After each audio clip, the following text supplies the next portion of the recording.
Doctor Kanhoji Giramkar sir, त्यानंतर उज्ज्वल उद्यासाठी या त्रैमासिकाचे संपादक व इतिहास अभ्यासक विठ्ठल शेवाळे सर, राज्याच्या सामान्य प्रशासन विभागाचे माजी सचिव श्री शिवाजीराव जोंधळे, त्यानंतर गावचे सरपंच अमोल जोंधळे, सोसायटीचे चेअरमन श्री ढकाजी थेटे, सर्व इतिहास अभ्यासक, बाहेरून आलेली सरदार घराण्यातील सर्व मंडळी आणि इन शॉर्ट त्र्यंबकजींवर प्रेम करणारी सर्व मंडळी, तुमचं खूप स्वागत आहे आज त्र्यंबकजी टेंगळे पुण्यतिथी उत्सव समिती 2022 कडून. तर इतिहास, भारताचा इतिहास खूप महान आहे, तर कुठल्याही देशापेक्षा आपला इतिहास खूप वेगळा आणि अनन्यसाधारण त्याला असं महत्व आहे. त्यात मराठ्यांचा इतिहास म्हणजे सुवर्णपाण या भारताच्या इतिहासातलं. तर कुठलाही विलंब न करता आज हा कार्यक्रम आपण सुरू करतोय. त्र्यंबकजी टेंगळे शिवछत्रपती स्थापित मराठी साम्राज्य इंग्रजांच्या छायेपासून वाचवण्यासाठी प्रयत्नांची शिकस्त करणारे दुसऱ्या बाजीराव पेशव्याचे प्रमुख कारभारी श्री त्र्यंबकजी टेंगळे यांची आज पुण्यतिथी. तर कुठलाही विलंब न करता कार्यक्रमाची सुरुवात आपण प्रतिमा पुष्पेरी व दीप प्रज्वलनाने करतोय. सर्व मान्यवरांना मी विनंती करतो की त्यांनी दीप प्रज्वलन व प्रतिमा पूजन करावं.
मी सरदार त्र्यंबकजी यांना भावपूर्ण अभिवादन करतो. तसंच ह्या कार्यक्रमासाठी आज कार्यक्रमाचे अध्यक्षस्थान म्हणून आपल्या गावातील शिवाजीराव जोंधळे साहेब यांना विनंती, त्यांनी स्वीकारावं असं त्यांना विनंती. याला अनुमोदन देतील रामकृष्ण लंगोटे सर. आजच्या कार्यक्रमाची जी सूचना दिलीपराव टेंगळे यांनी मांडली त्याला मी आपल्या सर्वांतर्फे अनुमोदन देतो. शिवाजीराव जोंधळे राज्याच्या सामान्य प्रशासन विभागाचे माजी सचिव यांना आपण देतोय. यानंतर इतिहास अभ्यासक सुमी टेंगळे प्रास्ताविक आपलं मनोगत व्यक्त करतील. आजच्या कार्यक्रमाचे प्रमुख पाहुणे नागपूर विद्यापीठातून ज्यांनी सरदार त्र्यंबकजी टेंगळेंवर PhD केली, नागपूरहून आलेल्या प्राध्यापिका डॉक्टर उज्ज्वला साळवे, तसंच इतिहास अभ्यासक पत्रकार आमचे मित्र चंद्रकांतदादा पाटील, कोपरगावच्या KJ सोमय्या महाविद्यालयाचे इतिहास विभाग प्रमुख आणि पुणे विद्यापीठाचे सिनेट सदस्य डॉक्टर कान्होजी गिरमकर सर, उज्ज्वल उद्यासाठी या इतिहास विषयक त्रैमासिकाचे संपादक श्री विठ्ठल शेवाळे सर, त्याचबरोबर आजच्या कार्यक्रमाचे अध्यक्ष राज्याच्या सामान्य प्रशासन विभागाचे माजी सचिव श्री शिवाजीराव जोंधळे साहेब, गावचे सरपंच प्रथम नागरिक अमोलजी जोंधळे, सोसायटीचे चेअरमन ढकाजी थेटे, इतर गावातल्या सगळ्या संस्था संघटनांचे पदाधिकारी आणि काही सरदार घराण्यातील मंडळी, इतिहास अभ्यासक आमचे मित्र इथे आलेले, फेसबुक लाईव्हच्या माध्यमातून बरीचशी मंडळी तर बसल्या तिकडे कार्यक्रम बघताय ती मंडळी आणि जमलेल्या माझ्या सर्व ग्रामस्थ बंधू भगिनींनो, आज सरदार त्र्यंबकजी टेंगळे यांचं 193 पुण्यस्मरण. खरं तर गेल्या 1-2 वर्षांपासून मी पुण्यतिथी ही सगळे साजरी करतोय. 2020 आणि 21 कोरोनामध्ये ती वर्ष गेली, पण तरी सुद्धा एक लॉकडाऊन मध्ये काही शिथिलता आल्यावर आम्ही ते कार्यक्रम साजरे केले होते. 2020 साली आम्ही त्र्यंबकजी टेंगळेंच्या वाड्यासमोर एक त्र्यंबकजी टेंगळेंची वस्तुनिष्ठ माहिती असलेला फलक हा सतीश जोंधळे साहेबांच्या संकल्पनेतून तिथं लावण्यात आला. कार्यक्रम पण झाला होता. विठ्ठल शेवाळे सर त्याला प्रमुख पाहुणे होते. आणि दुसऱ्या वर्षी म्हणजे 2021 साली शेवाळे सरांचं जे उज्ज्वल उद्यासाठी नावाचं त्रैमासिक आहे, आम्ही असं ठरवलं की त्याचा अंक सरांना त्र्यंबकजीवर करायचा होता. तर मी आणि सरांनी तो अंक केला. त्याचंही प्रकाशन आम्ही त्या पुण्यतिथीच्या औचित्य साधून आम्ही केलं. KR जोंधळे संस्थेच्या सभागृहामध्येच कार्यक्रम होता. ज्येष्ठ साहित्यिक रंगनाथ पठारे सर हे त्याला प्रमुख पाहुणे होते, त्यांच्या हस्ते ते झालं. तत्पूर्वी सुद्धा त्र्यंबकजी डेंगळ्यांची पुण्यतिथी ही एकदा साजरी झालेली आहे. म्हणजे हिंगणघाटच्या इतिहासामध्ये पहिली त्र्यंबकजी डेंगळ्यांची पुण्यतिथी ही माझ्या मते 2013 की 14 साली साजरी झाली होती. पंडित नेहरू आपलं जे माध्यमिक व उच्च माध्यमिक विद्यालय याच्या मदतीला दिलीप डेंगळे असतील, रामकृष्ण लंगोटे गुरु आणि शाळेचे प्राचार्य विलास जाधव सर या मंडळींनी ती साजरी केली होती. मिरवणुकीचं वगैरे तिचं स्वरूप होतं, तर हे सुद्धा या निमित्तानं सांगायला पाहिजे. आता मागच्या 2 वर्षी कार्यक्रम केल्यावर या वर्षी खरं तर काय करावं. आता काय असतं, महापुरुषांच्या पुण्यतिथ्या जयंत्या अशा दरवर्षी साजऱ्या करणं मोठ्या स्वरूपात सातत्यानं हे तसं अवघड आहे. म्हणजे कारण दरवर्षी नवीन काय देणार ना आपण, हा प्रश्न असतो. यावर्षी खरं तर म्हटलं तर यावर्षी कोरोना नाही. कॅलेंडर मी बघितलं, कॅलेंडरमध्ये रविवार होतो 16 ऑक्टोबरला. रविवार म्हणजे आपला हक्काचा प्रेक्षक वर्ग आपल्याला रविवारी मिळतो. आणि मॅडम ज्यांनी त्र्यंबकजी डेंगळ्यांवर PhD केली नागपूर विद्यापीठात, नुसती PhDच नाही, PhD तर केली, पण आपला प्रबंध पुस्तक रूपाने सुद्धा प्रकाशित केला. आणि मॅडमचं ते पुस्तक पण चांगलं लोकप्रिय आहे. तर म्हटलं मॅडमला बोलू. आता PhD 2009 साली केली ना, बरोबर ना मॅडम? 2009 साली PhD झाली. निंबाळकरांच्या वतीने तर त्यांचा सत्कार होणं गरजेचं होतं ना, ते मॅडमला सुद्धा बोलवलं. दुसरे आमचे चंद्रकांत पाटील आहेत, तसे ते पत्रकार आहेत. एक 4-5 वर्षांपूर्वी कोरेगाव भीमा लढाईचा अभ्यास करताना त्यांना त्र्यंबकजी डेंगळे ही व्यक्तिरेखा दिसली, ती फार भावली. ते आपल्या निंबाळगाळीत आले, त्र्यंबकजींना जिथं पकडले ते आविर्गावला गेले आणि काही महिन्यांपूर्वी त्र्यंबकजी त्यांचा जिथं मृत्यू झाला त्या चुनारच्या किल्ल्याला सुद्धा त्यांनी भेट दिली. फक्त आवडीसाठी एक वेळ म्हणून ते सगळं त्या त्र्यंबक आणि अगदी समकालीन इंग्रजी मराठी पत्रांच्या ढिगाऱ्यात घुसून हे सगळं त्यांनी केलं. तिसरे जे गिरमकर सर आले, गिरमकर सर आपल्या KJ सोमय्या महाविद्यालयाचे इतिहास विभाग प्रमुख आहेत, पुणे विद्यापीठाचे सिनेट सदस्य आहेत. त्यांची स्वतःची ऐतिहासिक कोपरगाव विषयात PhD आणि मुलांनी त्यांच्या मार्गदर्शनाखाली PhD केली. आपल्या लोणीचं पद्मश्री विखे पाटील महाविद्यालयामध्ये एक इतिहास विभागाचे प्राध्यापक होते, प्राध्यापक बाळासाहेब गायकवाड. ते त्र्यंबकजी डेंगळ्यांवर PhD करत होते, पण ते त्यांचं काही काम सगळं अपूर्ण राहिलं. तर त्यांचे मार्गदर्शक गिरमकर सर होते. तर म्हणून एक काही त्यांना सुद्धा बोलवण्याचं प्रयोजन आणि शेवटी आपण सगळे गावकरी मंडळी इथे आलो. आता आणि विठ्ठल शेवाळे सर ज्या त्रैमासिकाचा अंक काढला त्यांनी त्र्यंबकजीच्या प्रचार प्रसाराचं खूप मोठं काम झालंय. त्यामुळे निंबाळकरी ग्रामस्थ सर तुमचे कायमस्वरूपी ऋणी असणार आहे हे सुद्धा या निमित्तानं सांगायला पाहिजे. आता एक प्रास्ताविकाचा भाग झाला. माझं त्र्यंबकजींचं मला वेळ हे 4-5 वर्षांपूर्वी लागलं पुण्यात असताना. आता लहानपणी काय आपण सगळ्या दंतकथा काय ऐकलेल्या असतात गावात, त्र्यंबकजी असा होता, तो पळत पळत गेला वगैरे वगैरे काय आपल्याला ऐकू येत होते. लहानपणी मी सुद्धा त्या गोष्टी ऐकल्या. आमचे सुनील दादा मला लहानपणी गोष्ट सांगायची. एक तर त्र्यंबकजी असा लहान होता, तो पळत पळत पुण्याला गेला पेशंटचं पत्र घेऊन. ते कोण जाईल काय जाईल आणि ते पोरगं खूप लवकर पोहोचलं. पेशंट म्हणते काय याला ठेवून काहीतरी ते करील आणि मग ते पोरगं पुढे पेशंटचा सरदार झाला. लहानपणी आम्ही सुनील दादाकडून त्या गोष्टी ऐकायचो. आमचे आजोबा नव्हते आम्हाला सुनील दादा गोष्टी सांगायचे. तर त्याच्यात ही सगळी बीज असणार. आम्ही नंतर पुण्याला गेलो. पुण्याला आमची अस्मिता जागृत झाली. पुण्याला गेल्यानंतर आता ते डेंगळे पूल आहे पुणे शहरामध्ये, महानगरपालिकेच्या तिथे डेंगळे पूल आहे मुख्य शहरात. डेंगळे पूल आणि मोठं आहे ना पुणे शहरामध्ये, शिवाजी पूल, डेंगळे पूल, त्याला समांतर डेंगळे पूल असणं ही चांगली अभिमानाची बाब आहे. तिथं वाटतो तो अभिमान. इथं खळवडी गोरक्षवडीत काही नाही वाटत. बाहेर गेलं गावात सोडून की गावचं महत्व, गावच्या स्थानिकांचं सगळं ते मोठेपण हे बाहेर गेल्यावर लक्षात येतं. तर तो डेंगळे पूल होता. बाकी बरंच मंडळी आम्हाला सांगायची अरे त्र्यंबकजी डेंगळे असे होते तसे होते. मला काय फारसं आपल्याला माहिती नव्हती बऱ्यापैकी. इतरांनी ते सांगणं हे असं वाटतं ना आपल्याला माहिती पाहिजे त्याची. आणि बाकीची MPSC UPSC करणारी मुलं पुस्तकं दाखवायची. हे बघ त्याच्या त्र्यंबकजी डेंगळ्यांचं नाव आहे बरं का. महाराष्ट्रातले पहिले उठाव भिल्ल मातंग समाज संघटित केला 1817. त्यांचे पुतळे गोदाचे डेंगळे. भविष्यात आता जे अप्रकाशित सगळं मराठी इंग्रजी पत्र ते मी सगळं त्याच्यावर काम करणार आहे. मोडी लिपी सुद्धा शिकतोय. मोठा पल्ला आहे हा. आता कुठं मी ही त्याची सुरुवात आहे असं मानतो. पुण्यतिथीचं आता 2020 साली कोरोना विषाणू आला, आम्ही गावाकडे आलो. कोरोना लाटेमुळं त्या लाटेत वापरून गावाकडे आलो सगळेजण. तर तेव्हा मला वाटलं ऑक्टोबर महिना जवळ यायला लागला, म्हटलं आपण एक पुण्यतिथी गेली पाहिजे त्र्यंबकजी डेंगळेची गावाला.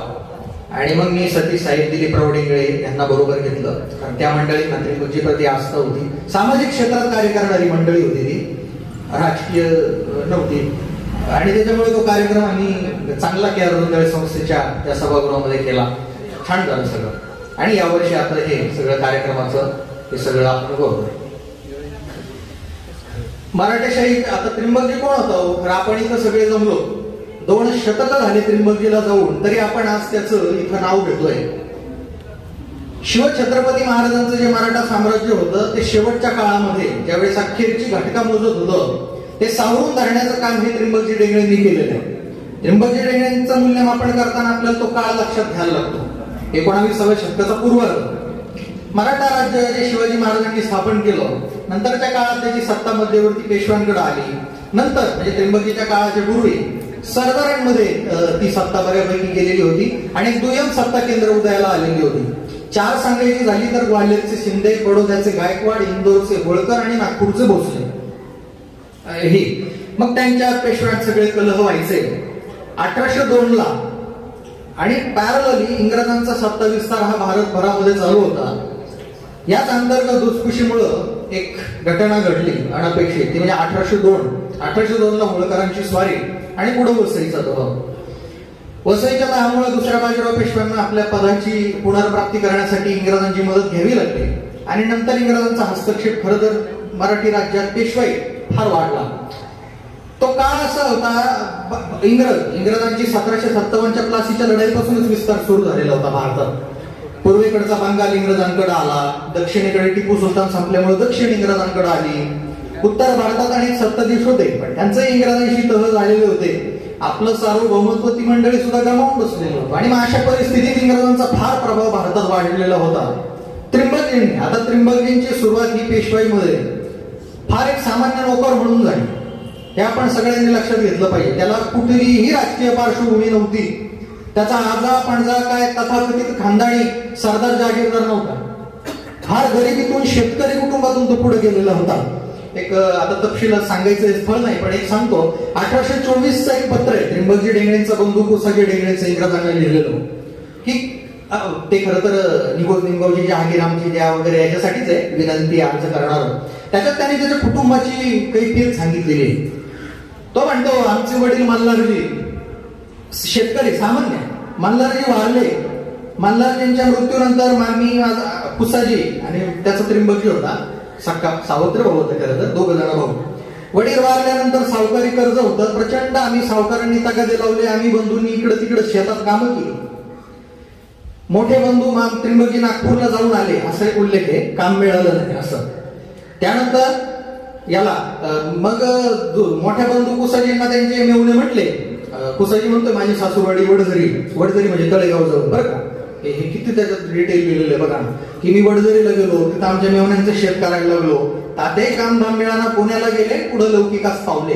सामान्य शेतकरी कुटुंबातून त्र्यंबकजी गेलेला होता, लक्षात घ्या. त्याला काय कोणी काय त्याला वॉर्ड फादर नव्हता थोडक्यात, आजच्या भाषेत सांगायचं झालं तर. आणि पेशवाई स्वतःचं स्थान त्यांनी स्वतः निर्माण केलेलं होतं. त्र्यंबकजीचा मी अभ्यास करतोय. 1802 नंतर त्र्यंबकजी असा एक कुठेतरी आपल्याला एक पण नोकर खिदमतगार म्हणून नोकरांमध्ये मुख्य असलेला असा म्हणून दिसतो. एक जबाबदारी त्याच्याकडे दिली गेलेली आहे. आणि 1811 नंतर त्र्यंबकजीचं स्थान हे पेशव्यांच्या दरबारात प्रचंड वाढलेलं आहे मराठेशाही. 1811 नंतर म्हणजे तुलनेनं तो खूप नंतर आला. आणि नंतर येऊन सुद्धा या इंग्रजी सत्तेला फार मोठा अवॉर्ड हे त्र्यंबकजीनं दिलं. त्र्यंबकजी 1811 एक गोस्त सरदेसाई म्हणून एक मोठे इतिहासकार होऊन गेले. त्यांनी मराठी रियासतीमध्ये मराठ्यांचा फार विस्तृत इतिहास लिहिला. तर ते असं म्हणतात रियासती की 1802 नंतर वसईच्या तहानंतर दुसरे बाजीराव आणि त्यांच्या सरदारांचं असं इंग्रजांना होला हो म्हणून सगळं मावळपणे व्यवस्थित चालू होतं. 1811 नंतर त्र्यंबकजी आले. त्र्यंबकजीने खरं दुसऱ्या बाजीरावांना नादी लावलं. नादी म्हणजे त्यांनी असा शब्द आहे, त्यांनी सांगितलं की आपण वसईच्या तहाचं रोकड फेकून देऊ शकतो, आपलं गेलेलं सार्वभौमत्व परत मिळवू शकतो, परत तुमची पहिली पेशवाई काही वर्षांपूर्वी जशी होती आपण मिळवू शकतो. आणि तेव्हा प्रयत्न सगळे सुरू झाले. त्र्यंबकजीकडे एकाहून एक जबाबदाऱ्या देण्यात आल्या. त्र्यंबकजीनं फार प्रशासकीय, आर्थिक, लष्करी खूप सुधारणा आमूलाग्र सगळं बदलून टाकलं. इंग्रजांशी आपल्याला संघर्ष करायचा म्हणजे जरा पैसा पाहिजे आपल्याकडं. त्र्यंबकजीने एक नवीन पद्धत आणली, जमीन महसूल पद्धत किंवा मागता पद्धत. त्यांनी काय केलं, सरकारामध्ये असणाऱ्या अनेक जमिनी या खासगी लोकांना डेव्हलप करायला दिल्या. LPG जसं म्हणतो ना आपण, तर तशा प्रकारचं त्यांनी महसूल प्रचंड वाढला. आणि दुसरं म्हणजे मधल्या काळातल्या पेशवाईत असलेल्या अस्थिरतेमुळं राज्यातले सरदार जागीरदार थोडे जरा वसूल वेळेवर भरत नव्हते. त्यांना सुद्धा कडक त्र्यंबकजीनं धोरण अवलंबलं. तुम्ही वसूल भरायचं. अनेकांच्या जागिरी जप्त केल्या, दंड घेऊन सोडून दिलं, प्रचंड महसूल वाढला. म्हणजे जी पेशवाई यशवंतराव होळकरांचं आक्रमण, सतत पडणारे दुष्काळ, पेंढाऱ्यांच्या लुटी यांना आर्थिकदृष्ट्या दुबळी झालेली होती. 1814-15 पेशव्यांच्या तिजोरीत 5 कोटी शिल्लक होती. आणि पुढे ते तिसरं आंग्ल मराठा युद्ध ज्याला आपण म्हणतो तो संघर्ष इंग्रजांशी करू शकले. त्र्यंबकजीनं मराठी जे सरदार होते, होळकर, शिंदे, भोसले, गायकवाड, दूर गेलेले होते, सर्वांना पत्र पाठवले, सर्वांच्या दरबारामध्ये वकील पाठवले. आपण इंग्रजांविरुद्ध एकत्र येऊ शकतो, मराठा मंडळीमध्ये युती करू शकतो, हे त्र्यंबकजीनं केलं. ही त्र्यंबकजीची दृष्टी होती. तोफखाना त्र्यंबकजीनं सुसज्ज केला. नवं तोफखाना, नवं युनिट काढलं त्यांनी बांबुर्ड्याला. बांबुर्डा म्हणजे आजचं शिवाजीनगर, नदीच्या पलीकडचं गाव बांबुर्डा होतं. नंतर ते प्रख्यात्रेंनी शिवाजीनगर वगैरे नवा तोफखाना काढला तिथं. त्या भागाला तोफखानाच म्हणतात शिवाजीनगर मध्ये. त्याला जायला पूल म्हणजे तो दगडी पूल, डेंगळे पूल, आज असं सगळं ते आहे. नवीन लोकांच्या डावपेचांच्या जागी नियुक्त्या केल्या, नवीन हुशार मंडळींच्या. त्यानंतर बरेच सगळे बदल त्यांनी केले. अरब व गोसाव्यांची लष्करात भरती केली, फार मोठं. आणि शेवटी आपल्याला माहितीये फार मग त्र्यंबकजीचं हे वाढतं वर्चस्व इंग्रजांना खपलं नाही. नंतर काय गंगाधर शास्त्रींचं खून प्रकरण वगैरे वगैरे त्यांना गुंतवण्यात आलं. नंतर पेशव्यांवर प्रचंड दबाव होता, त्यांना ठाण्याच्या तुरुंगात पाठवलं. ठाण्याच्या तुरुंगामध्ये पाठवल्यानंतर त्र्यंबकजी वर्षभरानं ठाण्याच्या तुरुंगातून पळाले. त्यांनी कसं ते शिताफीनं पलायन केलं, काय त्याच्या कथा फार रोमांचक आणि फार भन्नाट आहेत, त्या तुम्ही वाचा. इथं असं तपशिलात जाण्याचं हे स्थळ नाही. त्यानंतर त्र्यंबकजीनं जे केलं, त्र्यंबकजीनी ते कार्य उजेडात येत नाही, त्याच्यावर भर द्यायला पाहिजे. काय केलं, त्र्यंबकजी खानदेशात गेले, तिथं त्यांनी भिल्ल समाज संघटित केला. नंतर ते शंभू महादेवाच्या डोंगरांगात आले, आपलं फलटण, नातेपुते, शिखर शिंगणापूरचा भाग. रामोशी, मातंग, बेरड समाज तिथं संघटित केला. हे महाराष्ट्रातले जसे पहिले उठावे आदिवासी जनजातींना संघटित इंग्रजांविरुद्ध त्र्यंबकजींनी केलं पहिल्यांदा. नंतरची जी परंपरा आहे, उमाजी नाईक, वासुदेव बळवंत फडके, तत्पूर्वी राघोजी भांगरे, या परंपरेचा आद्य त्र्यंबकजीला खरं तर म्हटलं पाहिजे असं मी काय म्हणत असतो. त्यानंतर त्र्यंबकजीनं एवढी मोठी 10,000ची फौज देऊन तो पेशव्यांना मिळाला आणि पुढे मोठा संघर्ष झाला. तिसरा आंग्ल मराठा युद्ध असं त्याला आपण म्हणतो. त्या लढाईमध्ये शेवटच्या आष्टीच्या लढाईत पेशवे हरले. एल्फिन्स्टन साताऱ्याला गेला. त्यांनी साताऱ्याला सांगितलं की जाहीरनामा काढला, आत्ताच मराठी राज्यातले जहागीरदारांनो, सरदारांनो, आत्ताच आमच्याकडे याल तर आम्ही तुमचे जहागीर कंटिन्यू करू. सगळी मंडळी गेली, सगळी मंडळी. निष्ठावंत हा त्र्यंबकजी शेवटपर्यंत पेशव्यांबरोबर होता, शेवटपर्यंत. पेशव्यांनी शरणागती पत्करली, त्यांना धुळकोटला पाठवलं वगैरे वगैरे. पुढं त्र्यंबकजीचं काय झालं याची आपण दखल घेत नाही. इतिहास आपण म्हणजे झालं, बापू गोखले लढाईत गेले, प्रतापसिंह महाराजांचा परत राज्याभिषेक झाला, दुसरे बाजीराव बिठूरला गेले, पान संपलं, मराठ्यांचा इतिहास संपला, इंग्रजांचे राज्य आले. अरे बाबा, त्या त्र्यंबकजीचं काय झालं? त्यांना आयरगावला सासूरवाडीला पकडलं, काशीजवळच्या चुनारच्या किल्ल्यात ठेवलं. 10-10.5 वर्ष तो माणूस त्या चुनारच्या किल्ल्यात दिवस कंठत होता कारावासा. हे येत नाही आपल्यासोबत. 10-10.5 वर्ष फार जबरदस्त आहे. 2 शतकांनंतर आज त्र्यंबकजी का मी लक्षात ठेवावा? 2 गोष्टींमुळे. इतिहासात त्याचं महत्व 2 गोष्टींमुळे. पहिलं म्हणजे 2 शब्दात त्र्यंबकजी सांगायचं झालं तरी सांगेल. पहिलं म्हणजे निष्ठा आणि दुसरा म्हणजे संघर्ष. फार म्हणजे निष्ठा मी मगाशी सांगितलं, संघर्ष आहे. त्या माणसाचं पूर्ण आयुष्यच संघर्षात गेलं. लहानपणी गरिबीशी त्यानं संघर्ष केला, पेशवाईत गेला, मोठं व्हायला तिथं बाकीच्या प्रस्थापित सरदारांची एक प्रकारचा संघर्ष आहे ना, तो सुद्धा. मोठं होणं शक्य नाही, प्रस्थापित मंडळी पाय काढून बसलेली असतात सगळं. लोकशाहीच्या काळात आज असं आहे, राजेशाहीच्या काळात कसं असेल असं इथं आपण बघतोय महाराष्ट्राचं चित्र आहे. नगर जिल्ह्यात आता साखर कारखानदारीमुळे सगळं किती मंडळ हे झाली सगळी प्रस्थापित. नव्या माणसाला येणं तितकं सोपं नाही, संघर्ष आहे तो एक संघर्ष. नंतर इंग्रजांशी संघर्ष प्रचंड, चुनारला गेला तिथे कारावासात, तिथं एकटेपणाशी संघर्ष, आणि नंतर व्याधींशी संघर्ष, आजारांशी. नंतर फार आजार झालेले होते. 1824-25 पासून त्यांनी पत्र लिहिले इंग्रजांना की मला तुम्ही काशीला न्या, माझं खूप आजार झालेत, मला यादी येते आजारांची, अंगावर पुरळ उठलंय, काशीला फक्त मला तिथं आयुष्यातले शेवटचे दिवस मला घालवायचे, काशीला फक्त मला नंतर तुम्ही तिथं नेण्यात यावं. त्यांची मागणी अमान्य केली इंग्रजांनी. असं जीवनच त्याचं संघर्षमय. तर त्या त्र्यंबकीचं एक मोठ्या प्रमाणामध्ये, मी आता फारसा वेळ घेत नाही, बरीच मंडळी आलेली आहे, त्याचा आपल्याला फार आगामी काळात एक लक्षात या नाव मोठं करायचं त्र्यंबकजींचं फार. आता मी माझं चरित्र ग्रंथाचं वगैरे सगळं चालू आहे, ते चालू राहणार आहे. आता त्याच्यात पण मी आता असे संशोधनाच्या अंगानेच लिहितोय. काय असतं, एखाद्या ऐतिहासिक मंडळीवर त्यांच्या घराण्यातली मंडळी काम करत असली की अनेकांना असं वाटतं हे काही त्यांचं वाढवून काढूनच सांगतील. त्याच्यामुळे अगदी मी ससंदर्भ ते सगळं online reference, line to line असं करून ते भविष्यामध्ये ते लिहिणार आहे. त्या दृष्टीने माझे प्रयत्न चालू आहेत. दुसरी एक महत्वाची गोष्ट, त्र्यंबकजींचं नाव आगामी काळात फार आपल्याला मोठं करायचं असेल, त्याच्या कर्तृत्वाचा प्रचार प्रसार करायचा असेल मोठा, तर आपल्याला गावामध्ये त्र्यंबकजी डेंगळ्यांचं एक चांगलं स्मारक केलं पाहिजे. आपण नाव मोठं केलं पाहिजे. इतिहासात काय झालं, आता त्र्यंबकजी एवढं काय असून पडद्याकडे का राहिला, शेवटचा एक मुद्दा. त्यात बरेच कारण आहे, दोन कारण सांगता येतील. पहिलं कारण म्हणजे त्याचे धनी दुसरे बाजीराव यांची जनमानसात असलेली प्रतिमा, आणि एकंदरीत त्या मंडळींना राज्य गमावणार म्हणून आपण बघतोय, तो एक भाग आहे. दुसरा सर्वात मुद्दा माझ्यामध्ये महत्वाचा आहे. दुसरा मुद्दा असा आहे, तो म्हणजे आपण इतिहासामध्ये दुय्यम स्तरावरच्या व्यक्तींना महत्व देत नाही. आपण इतिहास फक्त अजयरावाड्यांचा असतो नाही, आपण फक्त मेनस्ट्रीम इतिहासाचा अभ्यास करतो. मराठ्यांचा इतिहास म्हणजे छत्रपती म्हणजे इतिहास, पेशवे म्हणजे इतिहास, पुणे म्हणजे इतिहास.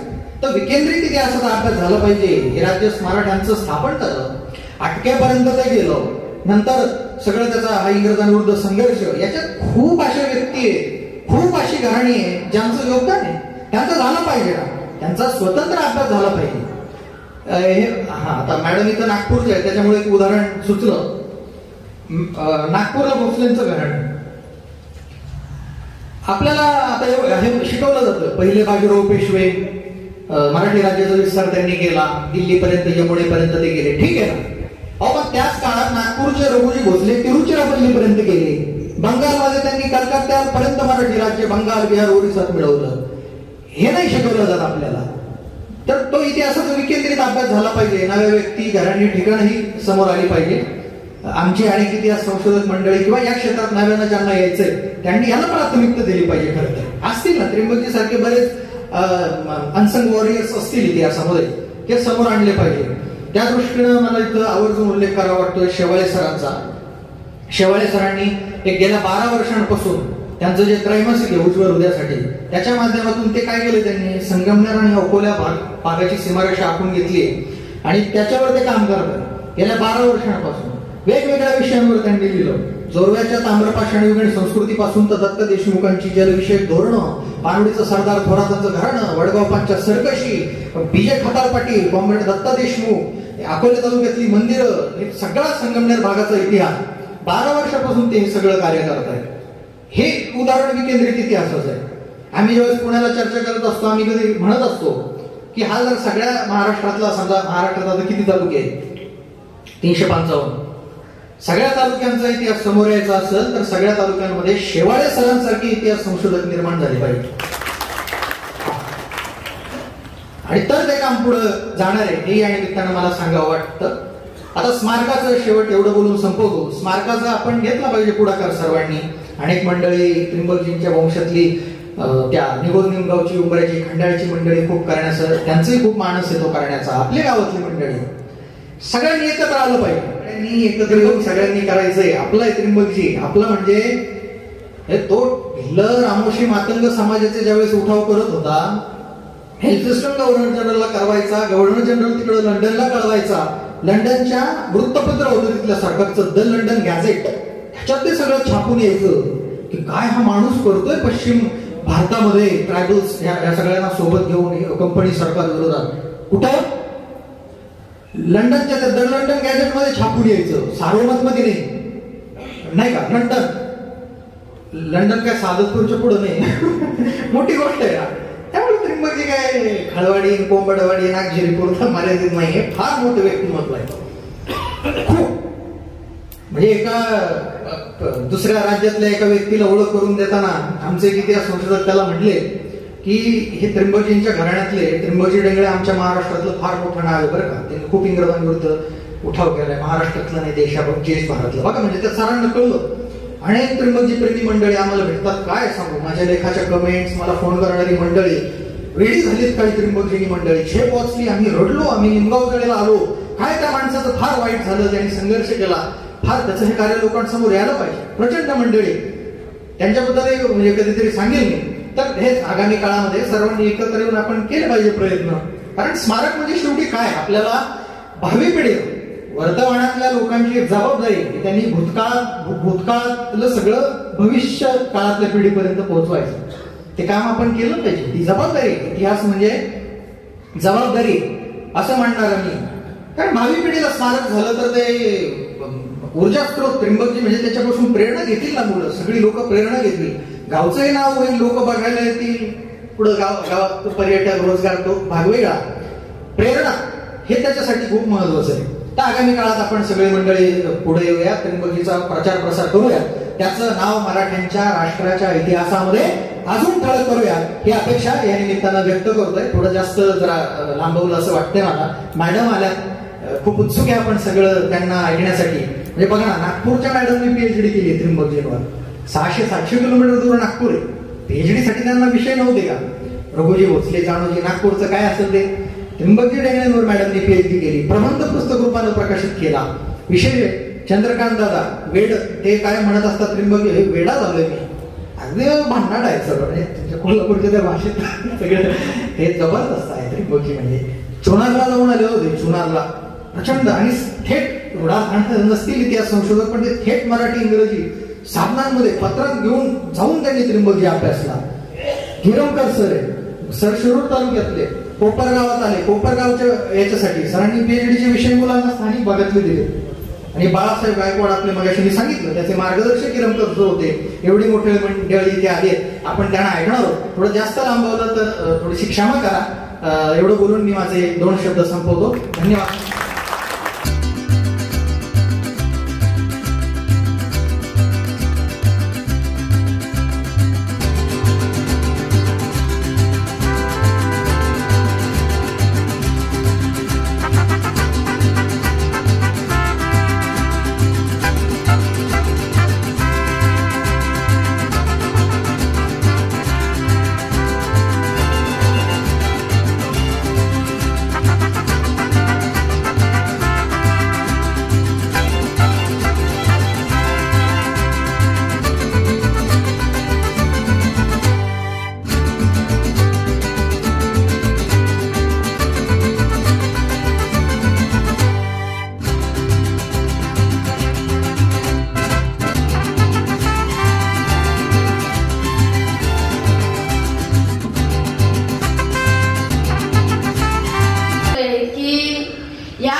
आयोजकांनी मला बोलावलं आणि सगळं काही आज सगळं घडून आलं. आज मी माझ्या भाषण नाही म्हणणार, मी माझं मनोगतच आहे. हे मनोगत सुरू करण्याच्या अगोदर मी सरदार त्र्यंबकजी डेंगळे यांच्या पावन स्मृतीस मी पहिले अभिवादन करते आणि नंतर मी माझं मनोगत सुरू करते. आजच्या या कार्यक्रमासाठी उपस्थित असलेले आदरणीय मंच, त्यामध्ये डॉक्टर गिरमकर सर, इतिहास विभाग प्रमुख, त्याच्यानंतर ज्येष्ठ पत्रकार चंद्रकांत पाटील, गावातील उपस्थित मान्यवर आहेत, सरपंच आहेत आणि सगळे उपस्थित प्रतिष्ठित मान्यवर. आज म्हणजे खरंच मला खूपच आनंद होत आहे. याच्यासाठी आनंद होत आहे की मी जे पीएचडी करत असताना मला जेव्हा मला PhDचे अवॉर्ड झाले त्यावेळेस तर आनंद होतोच, पण त्याही पेक्षा जास्त आनंद मला आज इथे होत आहे, मी उपस्थित झालेली आहे तर. कारण मला त्र्यंबकजी डेंगरेच्या गावामध्ये येऊन इथे मी आल्याच्या नंतर सगळ्या लोकांशी मला सहवास मिळाला, त्यांच्याशी मला संवाद साधता आला.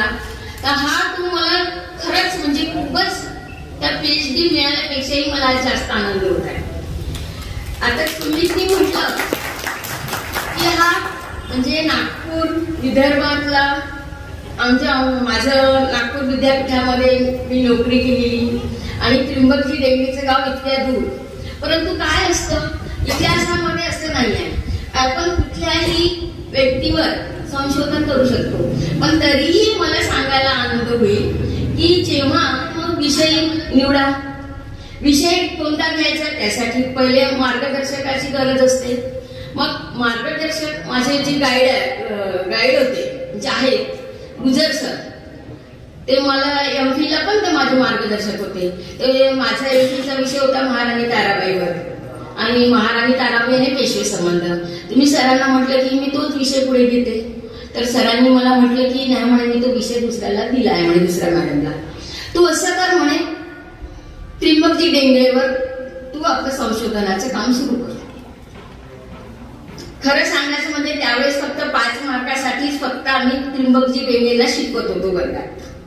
ही फॅक्ट आहे, कारण खूप काही समोर आलेलं नव्हतं आणि अभ्यासक्रमामध्ये पण नाही आहे. तर मी सरांना पहिल्यांदा प्रश्न केला की म्हटलं तशी ती झेप कादंबरीची आहे इनामदारांची, ती माझ्या वाचण्यात आली होती, पण ती फक्त अशी वाचण्यात म्हणजे मी फक्त त्याचं कादंबरी वाचायचं म्हणून ते वाचलं होतं आणि त्यापासून मला थोडी त्र्यंबकजीच्या व्यक्तिमत्वाची थोडी ओळख होती. तर मला सरांनी परत तेच म्हटलं की म्हणे तू झेप कादंबरी वाच. आणि त्याच कालावधीमध्ये आमच्या तिथल्या नागपूर विद्यापीठाच्या सुमन वैद्य होत्या मॅडम, त्यांचं पण एक संशोधन झालेलं होतं बाजीराव पेशव्यांवर, दुसऱ्या बाजीराव पेशव्यांवर, आणि त्यांनी पुस्तक त्याच्यावर काढलं होतं अखेरचा पेशवा, तेही मी वाचलं. आणि मग त्यानंतर मला असं वाटलं की आपण, आणि त्यानंतर परत सांगायचं म्हणजे तिथे आमच्या नागपूर विद्यापीठामध्ये शांता कोठेकर मॅडम आहेत, त्यांचं पण पेशवे गायकवाड संबंध यावर त्यांचं संशोधन होतं. तर मी त्यांना पण भेटली, त्यांनी पण मला म्हटलं की तू घे म्हणे हा विषय त्र्यंबकजीवर, छान विषय आहे म्हणे आणि त्यांचं काम भरपूर आहे म्हणे आणि तुझं काम होऊ शकतं म्हणे त्याच्यावर. कारण आता आम्हाला संशोधन करायचं म्हटलं की सगळ्यात पहिले महत्वाचा प्रश्न हा असतो की आपल्याला मटेरियल उपलब्ध होईल का, कारण त्याच्याशिवाय आपलं संशोधन पूर्ण होऊ शकत नाही. तेव्हा विचार केला की आपण काम सुरू करायला काय हरकत आहे, प्रयत्न केले तर आपल्याला मार्ग सापडतो. आणि त्यानुसार मला माझ्या गाईडनी म्हटलं की तू हा विषय घे. मॅडमनी मला खूप प्रोत्साहन दिलं आणि त्यामुळे मी हा त्र्यंबकजी डेंगरे हा विषय मी माझ्या संशोधनासाठी घेतला आणि प्रयत्न केला आणि त्यामध्ये मी संशोधन करून त्र्यंबकजी डेंगरेंच्या कार्याला, जे आता सुमितनी तुम्हाला आपल्या प्रास्ताविकामधून बरंचसं काही सांगितलं आहे, पण ते त्याचाही अभ्यास करूनच त्यांनी सांगितलं, पण मी माझ्या त्या संशोधनामधून सगळे पुरावे गोळा करून मी त्र्यंबकजी डेंगरेच्या कार्याला मी न्याय देण्याचा पूर्ण मी प्रयत्न केलेला आहे. माझ्या मुलाला सांगितलं आणि मला असं प्रामाणिकपणे मला असं वाटत आहे की आम्ही तर म्हणजे मी ते काम केलेलं आहे, तो एक संशोधनाचा विषय होता, परंतु ह्या नवीन पिढीने माझ्या त्या संशोधनामध्ये अजून त्यामध्ये भर टाकून अजून संशोधन करून त्यांनी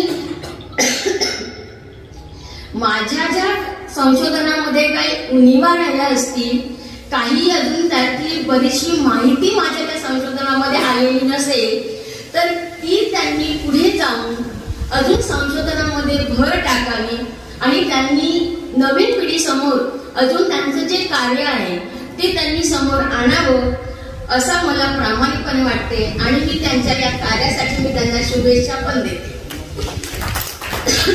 कारण नवीन पिढीला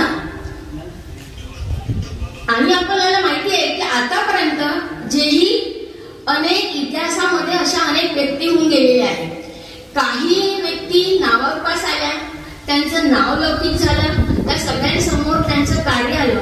पण अजूनही इतिहासामध्ये अशा बऱ्याच अजून व्यक्ती आहेत की त्यांचं काम खूप मोठं आहे परंतु अजून ते समोर आलेलं नाही आहे. अशा काही कार्य ज्यांचं आहे उपेक्षित राहिलेलं आहे, त्यांचं तो कार्याचा तो समोर आलेला नाही आहे, त्यांचा पण त्यांनी अभ्यास करून त्यांचे पण कार्य असे जे काही असतील तुमच्या गावामध्ये असतील आजूबाजूला असतील तर त्यांचे पण काम करून त्यांच्यावर संशोधन करून त्यांनाही अजून समोर आणावं असं मला वाटते. तर आज आपण आपल्याला माहिती आहे की या मराठी राज्यामध्ये ह्या मराठी राज्याच्या भरभराटीच्या काळामध्ये अनेक व्यक्ती आता आपण पाहिले शिंदे यांचे नावं घेतले जातात. शिंदे, भोसले, होळकर. त्याच्यानंतर आपण पाहतो की ह्या लोकांना जहागिरी मिळालेली होती. हे मोठे होते, त्यांच्याकडे सैन्य होतं, सगळे त्यांचे नावं होते.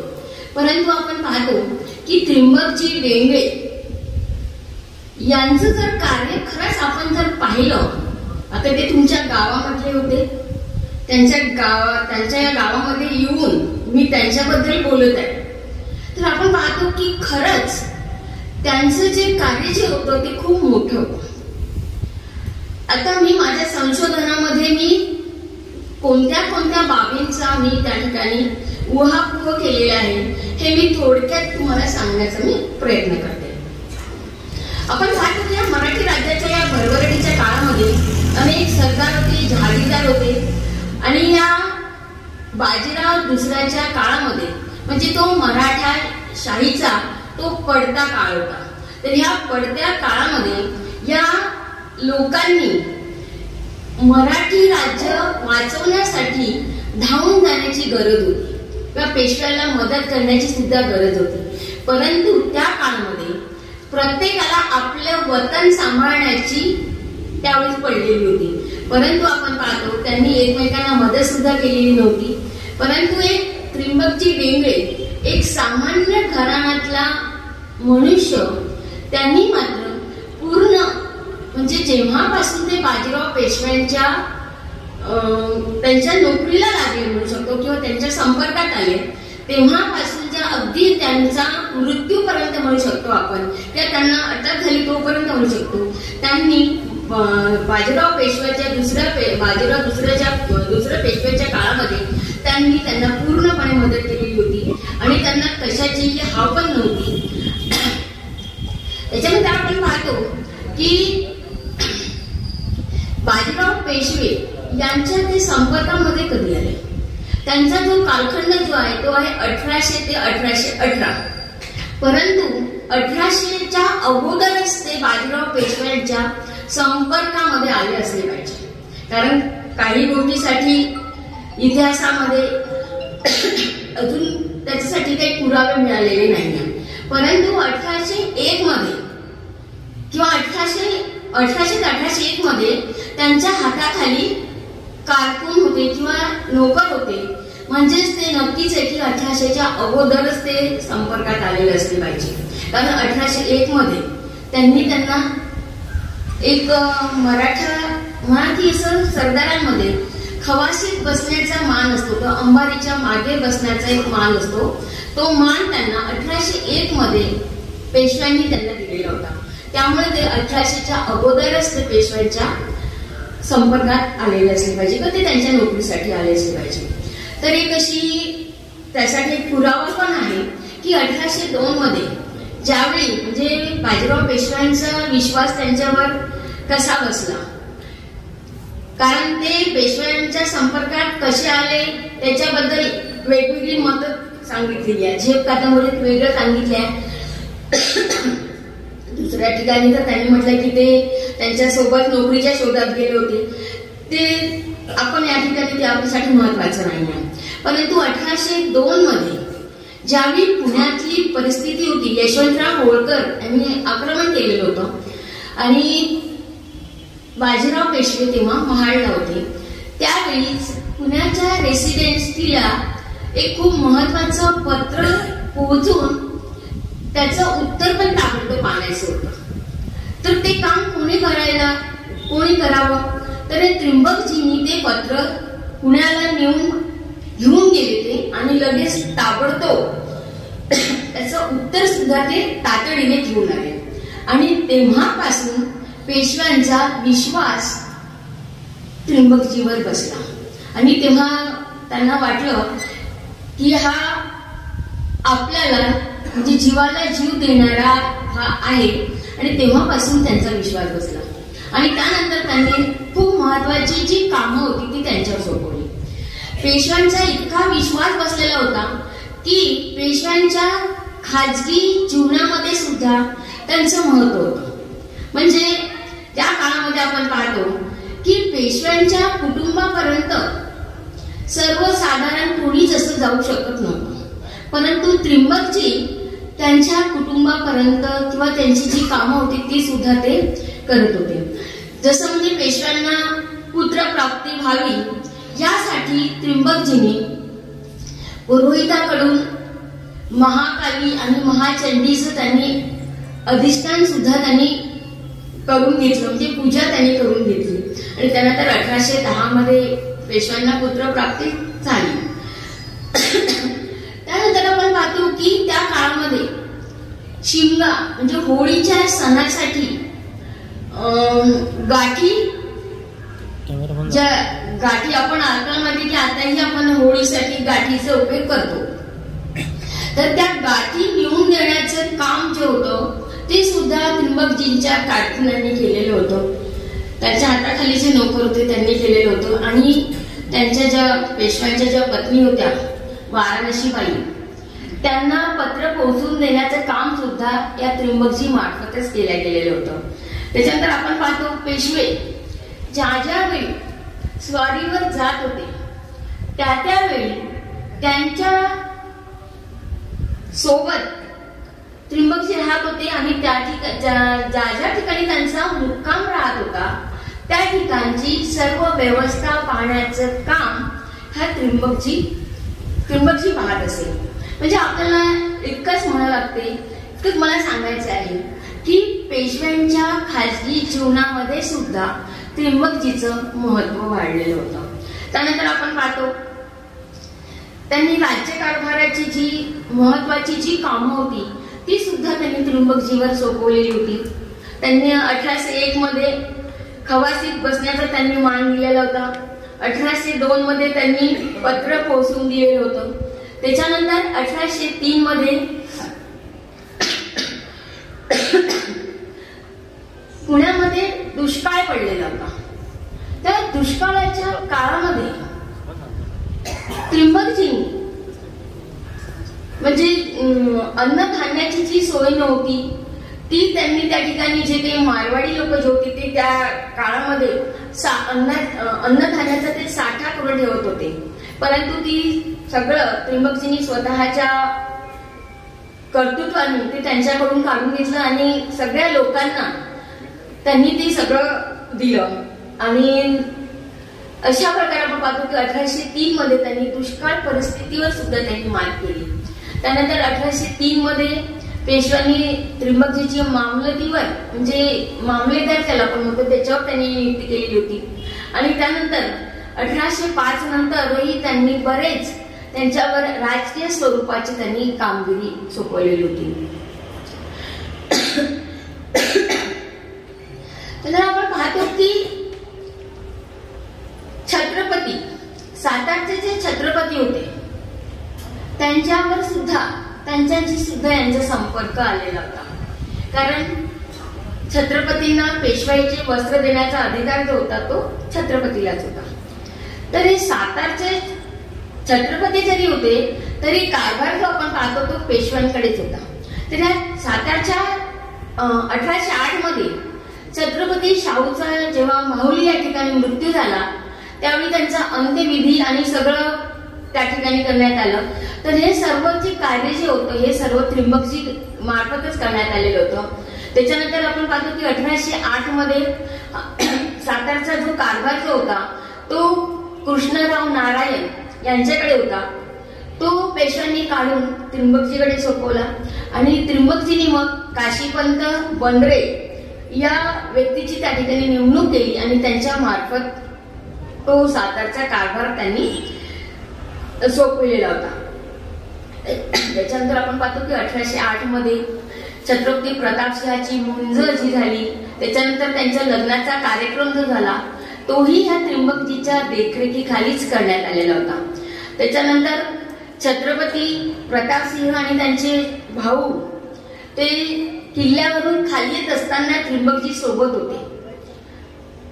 तेव्हा त्यांनी किल्ल्यावरून खाली उतरत असताना छत्रपतींनी त्र्यंबकजीला खवासीत बसण्यासाठी त्यांनी आज्ञा केली. परंतु आपल्याला माहिती आहे की त्र्यंबकजी इतके स्वामीनिष्ठ होते की पेशव्यांनी जोपर्यंत पेशवा त्यांना काही म्हणणार नाही तोपर्यंत ते कोणाची आज्ञा म्हणजे ते पाळत नव्हते म्हणा. किंवा जेव्हा त्या छत्रपतींनी त्यांना आज्ञा केली खवासीत बसण्यासाठी तेव्हा त्यांनी म्हटलं की मी स्वामीच्या परवानगीशिवाय मी खवासीत बसू शकत नाही. अशा प्रकारे आपण पाहतो की त्यांच्यातली जी स्वामीनिष्ठा जी होती ती इतकी होती की म्हणजे पेशव्यांवर त्यांचा अतिशय जीव होता आणि ते पेशव्यांसाठी काहीही करायला ते तयार होते. मी मला पुढे पुन्हा रेफरन्स आलेला आहे एल्फेस्टनी त्यांच्याबद्दल काय म्हटलेलं आहे. तर मला एवढं सांगायचं आहे की त्यांना कोणत्याही मोठेपणाची हाव नव्हती, कोणत्याही अभिमानाची सुद्धा त्यांना हाव नव्हती. त्यांच्यामध्ये स्वामीनिष्ठा ही जास्त होती. आणि हे सगळे म्हणजे सातारच्या ह्या छत्रपतींचं मध्ये जो पत्रव्यवहार जे होत होते ते सगळे त्या त्र्यंबकजी मार्फतच चालत होते. त्या माईसाहेब ज्या होत्या सातारच्या त्यांच्या तब्येतीची सुद्धा त्यांनी म्हणजे काळजी घेतली होती. त्यांच्यासाठी जो नेमून दिलेला जो खर्च होता तोही त्यांच्या मार्फतच चालत होता. आणि माई साहेबांनी पेशव्यांना पत्र लिहिलेलं होतं की त्र्यंबकजी म्हणजे आमची इतकी त्यांनी सगळं व्यवस्थित केलेलं आहे. एकदा ते देवदर्शनासाठी सुद्धा गेले होते तेव्हा सुद्धा त्र्यंबकजींनी त्यांची काळजी घेतली, ती पूर्ण व्यवस्था त्यांच्याकडे होती. तर त्यांनी पेशव्यांना पत्र लिहून सांगितलं की आम्हाला कोणत्याही प्रकारची गैरसोय आमची झालेली नाहीये. म्हणजे अशा प्रकारे आपण पाहतो की त्र्यंबकजीवर जे जे कार्य त्यांनी सोपवलं होतं ते सर्व ते व्यवस्थितपणे ते पार पाडत होते. त्याच्यानंतर आपण पाहतो की 1811 मध्ये त्र्यंबकजीला सरदार बनवलं पेशव्यांनी. 1812 मध्ये त्यांनी कर्नाटकच्या सुभ्यावर त्यांची नेमणूक झाली. आणि त्याच काळामध्ये आपण पाहतो त्यांनी त्यांचं जे कार्य जे होतं खाजगी जीवनात होतच. त्यांनी सातारच्या छत्रपती बरोबर त्यांचे संबंध चांगले होते. त्यानंतर जेव्हा त्यांना सरदार बनवलं किंवा त्यांच्याकडे जास्तीचे अधिकार त्यांना देण्यात आले तेव्हा त्यांनी आपली सगळ्यात पहिले त्यांनी आपली संरक्षण व्यवस्था किंवा लष्करी व्यवस्था जी आहे ती त्यांनी मजबूत केली. कारण इंग्रजांसोबत मुकाबला करायचा आहे याची कल्पना त्यांना होती. आणि इंग्रजांची जी काही शक्ती जी आहे सामर्थ्य जे आहे इंग्रजांचं ते त्यांच्या लष्करी भरोशावरच त्यांचं होतं. कारण लष्कर व्यवस्था त्यांची खूप मजबूत होती इंग्रजांची. आणि म्हणून आपली लष्करी व्यवस्था आपण मजबूत करायला पाहिजे हेही त्यांनी हेरलेलं होतं. आणि म्हणून मग त्यांनी वेगवेगळी कारणं समोर काढली. काही वेळेस तर त्यांना म्हणजे जेव्हा इंग्रज आणि शिंदे भोसले यांच्यासोबत त्यांचं युद्ध झालं तेव्हा त्यांनी त्यांना फौज घेऊन बोलावलं पेशव्यांना. तर ते निमित्त करून त्यांनी आपल्या सैन्यामध्ये वाढ केली. त्यानंतर रामोशी, भिल्ल, मातंग ह्या पेंढारी ह्या लोकांना सुद्धा त्यांनी एकत्र जमवलं आणि त्यांची सुद्धा त्यांनी फौज तयार केली. त्यानंतर वेगवेगळी कारणं त्यांनी समोर केली की पेशव्यांना जेव्हा स्वारीवर जात होते तेव्हा त्यांच्या सैन्यासोबत लागत होतं. अशी वेगवेगळी कारणं समोर करून त्यांनी आपल्या सैन्यामध्ये वाढ केली, आपली लष्करी व्यवस्था त्यांनी केली. त्यानंतर त्यांनी पाहिलं की इंग्रजांचं सामर्थ्य त्यांच्या तोफखान्यामध्ये आहे, तर ते पाहिलं. आणि त्यावेळेस गणपतराव पानसे यांच्याकडे तो तोफखाना होता, पण त्याची व्यवस्था ते बरोबर करत नव्हते. आणि म्हणून पेशव्यांनी त्यांचा तो गणपतराव पानसेकडून त्यांचा तोफखाना त्यांनी काढून घेतला आणि त्यांनी तो त्रिंबकजीकडे सोपवला. तर त्यावेळेस त्यांनी जेव्हा पाहिलं त्यांनी की हा याचा कारभार बरोबर होत नाही, तर त्यांनी त्याच्याकडे व्यवस्थित लक्ष दिलं आणि भांबुर्डा या ठिकाणी त्यांनी तोफखाना, नवीन तोफखाना किंवा तोफा तयार करायचा ह्यासाठी त्यांनी त्या ठिकाणी कारखाना काढला. आणि त्या काळामध्ये इंग्रजांच्या मदतीने आपलं सैन्य अद्यावत करण्याचं त्या काळामध्ये सुरू होतं. तर यांनी सुद्धा कॅप्टन फोर्ड याच्या नेतृत्वाखाली म्हणजे पेशव्यांच्या आदेशानुसारच त्यांनी आपलं सैन्य अद्यावत करणं त्यांनी सुरू केलं. म्हणजेच त्यांनी इंग्रजांचा मुकाबला करायचा आहे तर आपली संरक्षण व्यवस्था किंवा आपलं लष्करी सामर्थ्य वाढवलं पाहिजे. आणि या दृष्टिकोनातून त्यांनी आपली लष्करी व्यवस्था जी होती ती त्यांनी वाढवली. नंतर आपण पाहतो की हे सगळं करत असताना ह्या सगळ्या गोष्टी पैशाशिवाय काहीच होत नाही, आजही होत नाही आणि त्याही वेळी होत नव्हत्या. आणि म्हणून त्यांनी आपल्या आर्थिक सुधारणा केल्या. आर्थिक सुधारणा करून आपली कशी आपल्याला वाढवता येईल किंवा आपली ताकद कशी वाढेल याकडे त्यांनी लक्ष दिलं. त्यांनी जे काही जमीनदार जे लोक होते ते जर कोणी ऐकत नसेल तर त्यांच्या जमिनी त्यांनी जप्त केल्या. त्यानंतर शेतकऱ्यांना त्यांना ते मक्ता ज्याला आपण म्हणतो की लिलाव करण्याची पद्धत त्यांनी सुरू केली. म्हणजे आपापच त्यांचं थोडंसं उत्पन्न वाढलं. त्यांनी शेतकऱ्यांना बियाण्याची त्यांनी सोय करून दिली. म्हणजे नवीन नवीन योजना आखून त्यांनी आपलं आर्थिक सुधारणा केली, आपली आर्थिक बाजू मजबूत केली. आणि 1815 मध्ये त्यांच्या तिजोरीमध्ये 5 कोटी रुपये त्यांची शिल्लक होती आणि त्याचा उपयोग त्यांना पुढे तो करता आला. याबरोबरच त्यांनी समाजामध्ये सुद्धा काही सामाजिक सुधारणा केलेल्या आपल्याला दिसून येतात. समाजामध्ये शांतता आणि सुव्यवस्था राहणं खूप गरजेचं आहे, कारण समाजामध्ये जर शांतता राहील तरच बाकीचे कार्यही करू शकते. आणि म्हणून त्या दृष्टिकोनातून त्यांनी समाजामध्ये सुद्धा काही चांगल्या प्रथा म्हणजे ज्या जुन्या प्रथा होत्या त्या त्यांनी बंद करून नवीन प्रथा त्यांनी सुरू केल्या. त्याचं उदाहरण आपण सांगू शकतो की त्या काळामध्ये कन्या विक्री केल्या जात होती, मुलींची विक्री होत होती, ती त्यांनी बंद केली. त्याच्यानंतर कसाई लोक गायींना ठार मारत होते तेही त्यांनी बंद केलं. त्याच्यानंतर एखाद्या व्यक्तीने जर ख्रिश्चन धर्म स्वीकारला असेल तर त्याला परत हिंदू धर्मामध्ये घेतल्या जात नव्हतं. परंतु जर त्याची जर इच्छा असेल की हिंदू धर्मामध्ये परत यावं तर त्याला ती सुद्धा त्यांनी सवलत दिली. त्याच्यानंतर संक्रांतीच्या काळामध्ये तिळगुळ देण्याची प्रथा होती, ती त्यांनी समाजामध्ये एकमेकांबद्दल आपुलकीची आणि एकीची भावना निर्माण व्हावी या दृष्टिकोनातून सुद्धा त्यांनी त्या काळामध्ये त्या सुधारणा घडून आणल्या. कारण एकमेकांमध्ये आपुलकीची भावना असणं समाजामध्ये खूप महत्वाचं आहे.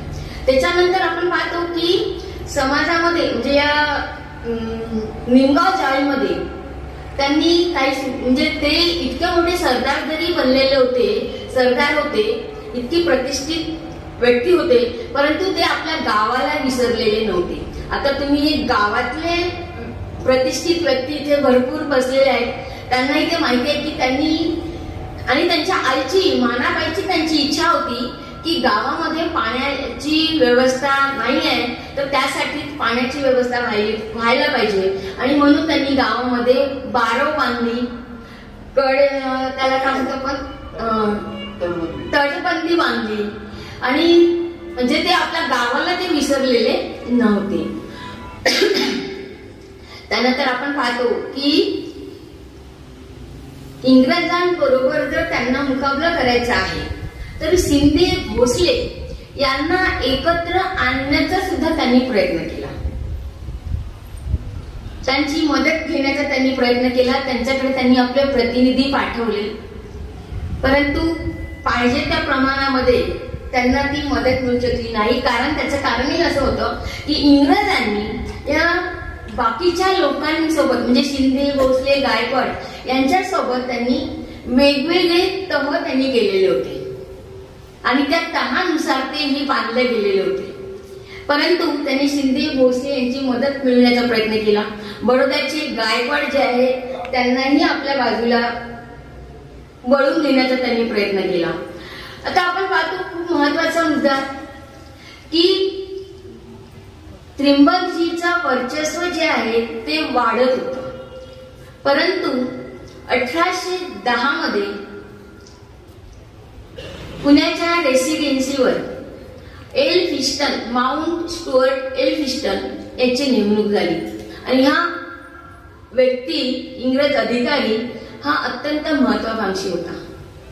तर त्या काळामध्ये खुर्शीदजी मोदी हे रेसिडेन्सी मध्ये होते, म्हणजे ते दुभाषकाचं काम करत होते त्या ठिकाणी.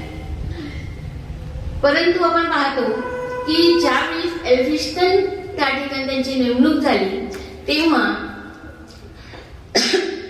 त्याला खुर्शीदजी मोदीची त्यांना गरज वाटली नाही.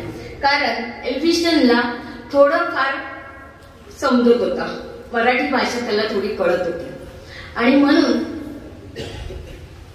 एल्फिस्टनला असं वाटत होतं की त्या मोदीचं काम नाही आहे आणि 2 ठिकाणी तो नोकरी करत होता, तर त्या 2 ठिकाणी तू नोकरी पण करू शकत नाही हेही त्यांनी सांगितलं. परंतु त्याला 500 रुपये पेन्शन देऊन त्यांनी गुजरातला परत जाण्याचा सुद्धा त्यांनी सल्ला दिला. परंतु खुर्शीदजी जे मोदी जे होते त्यांना ह्या एल्फिस्टनचे सगळे जे डाव होते ते त्याच्या लक्षात आलेले होते. कारण बरेच दिवसांपासून खुर्शीदजी मोदी जे होते त्या ठिकाणी ते नोकरीवर होता आणि म्हणून हा खुर्शीदजी मोदी जे आहे त्र्यंबकजीला एल्फिस्टन पासून सावध राहण्याचा ते सल्ला देत होते आणि खुर्शीदजी मोदी आणि त्र्यंबकजी हे जवळ आलेले होते. परंतु एल्फिस्टनला मात्र हे काही त्याला पाहवलं नाही आणि म्हणून त्याने खुर्शीदजी मोदीला गुजरातमध्ये परत जाण्याचा सल्ला दिला आणि त्याने सांगितलं तुम्ही परत जा. परंतु खुर्शीदजी मोदी यांना काही ते सहन झालं नाही आणि खुर्शीदजी मोदीचा विष प्रयोगाने मृत्यू झाला. आता त्यांच्यावर कोणी विष प्रयोग केला की त्यांनी स्वतः आत्महत्या केली हा अजूनही तो विषय गुलदस्त्यात आहे, ते काही अजून समोर आलेलं नाही. परंतु खुर्शीदजी मोदीच्या नंतर पेशव्यांनी त्र्यंबकजी डेंगेला त्या ठिकाणी रेसिडेन्सीवर त्यांची नेमणूक केली. आपल्याला माहिती आहे की त्याच्यानंतर एक सदाशिव मानकेश्वर यांचं सुद्धा आपल्याला नाव इथे घ्यावं लागेल.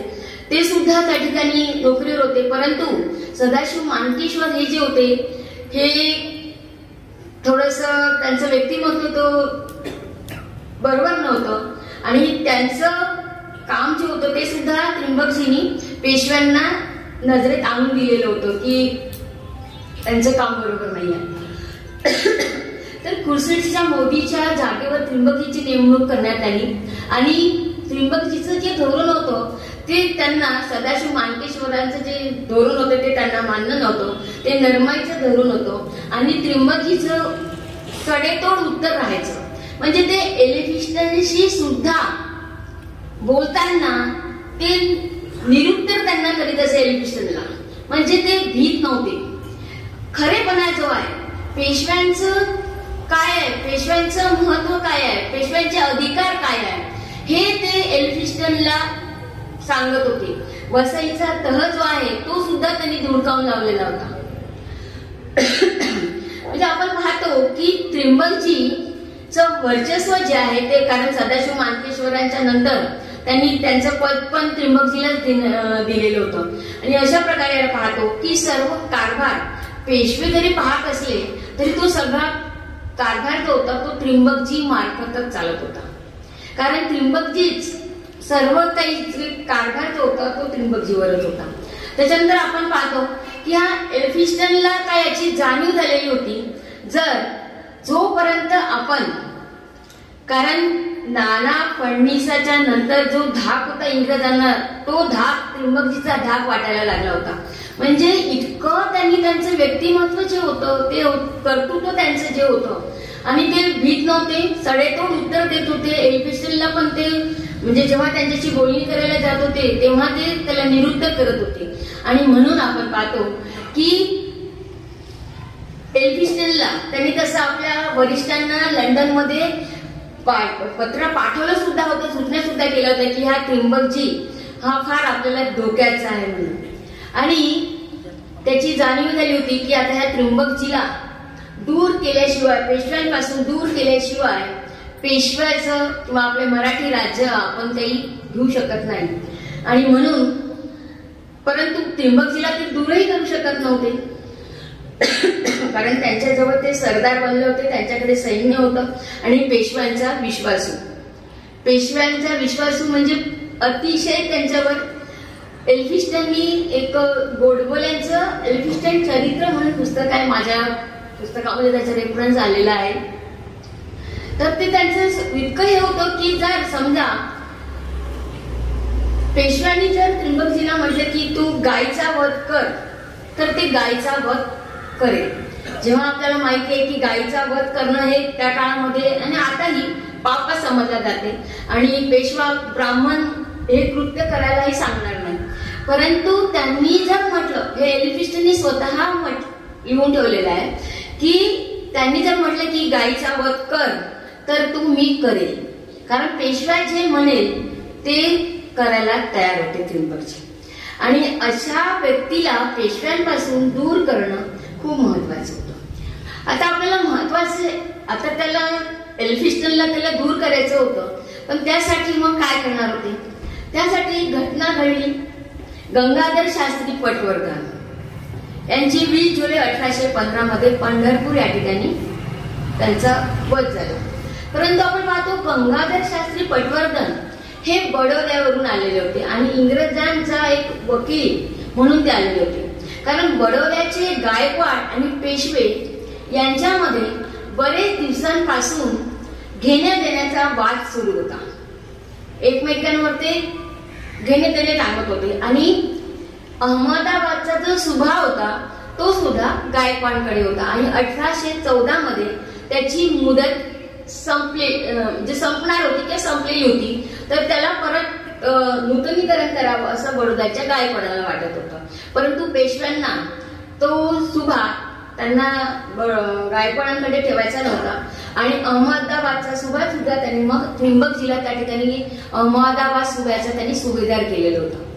तर आपण पाहतो की हे गंगाधर शास्त्री पटवर्धन हे या ठिकाणी पुण्याला आले असताना सुरुवातीच्या काळामध्ये, कारण पेशव्यांना ह्या गंगाधर शास्त्री बद्दलचं काही खूप चांगलं मत नव्हतं, कारण बडोद्यामध्ये इंग्रजांचा शिरकाव होण्यासाठी हा शास्त्री मार्फतच त्यांचा इंग्रजांचा शिरकाव झालेला होता आणि तो ब्रिटिश धार्जिणे होता गंगाधर शास्त्री.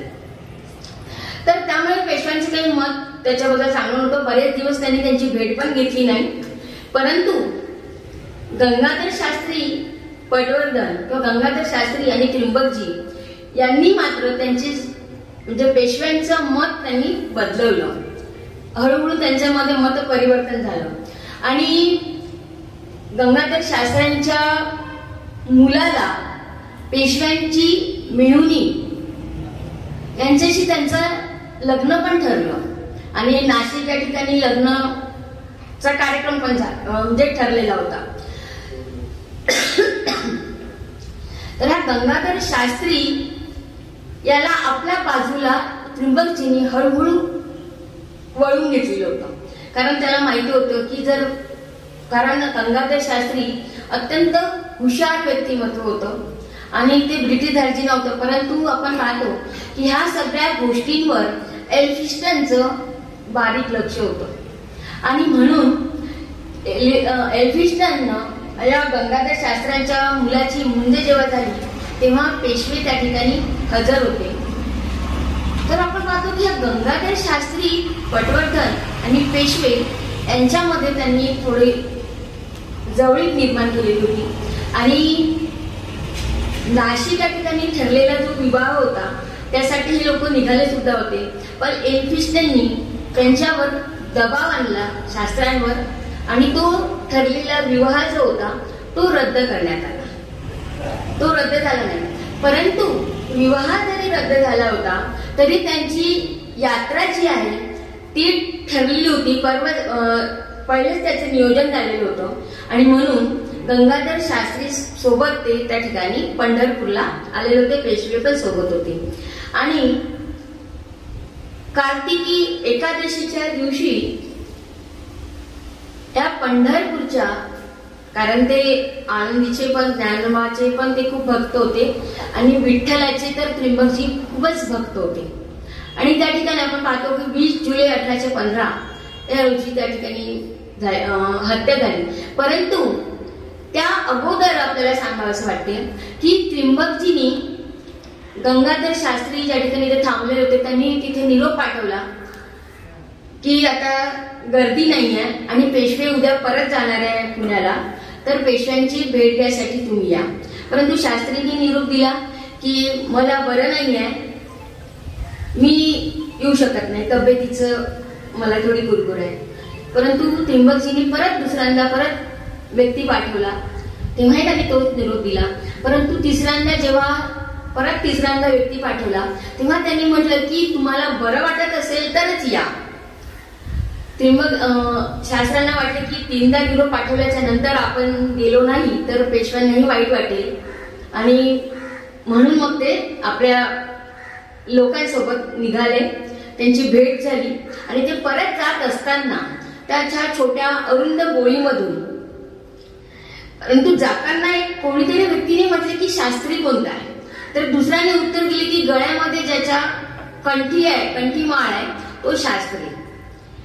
जेव्हा परत येताना ते 2-3 माणसांनी त्यांनी प्रसादासाठी मागे ठेवलं आणि 4 लोकांना ते सोबत घेऊन निघाले. समोर मैशाली पण होत्या, पण मागून 2-3 लोक असं वाट सोडा, पैस पैस म्हणून असे ओरडत आले आणि त्यांनी शास्त्रीला पकडून ठार केलं. अशा प्रकारे आपण पाहतो की 20 जुलै 1815 रोजी गंगाधर शास्त्री पटवर्धन यांचा त्या ठिकाणी खून करण्यात आला.